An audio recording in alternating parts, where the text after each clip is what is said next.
Good morning mga madams. Ayun, magluluto tayo ng, ano ito? Shell. Anong pangalan? Anong kwan ito, Jean? Suso. Suso. Suso ng ilog? Oo, suso ng ilog. Yan ang ingredients. Maggagata tayo yan. Ayan na. Papakuluan. Ito yung unang gata. Yung nasa kasirola, kalawang gata yun. Yun ang uunahin.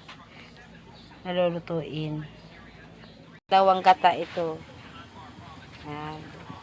Yan. Fresh na suso. Galing ilog. Kinuha kahapon ni Madam Auring. Ito siya, dalawang shell ito. Sa Ilocano, agurong.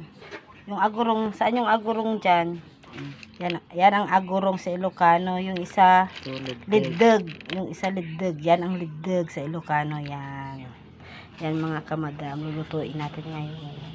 Ayan, kumukulo na. Ilalagay na natin ang ating agurong at liddag. Shell.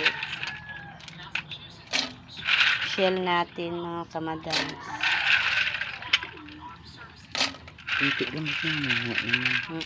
Ayan, ilalagay na natin yung unang gata. Ayan, ilalagay na natin unang gata. Ayan, yummy na, malapit na maluto mga madam. Ayan. Ayan mga madam, kulong-kulo na, kulong-kulo. Malapit nang maluto. Ay naman yung kwan niya. Ayan, luto na. Pwede nang kumain mga madam. Yan na mga madam, finish na. Lutong na. Yan, yummy.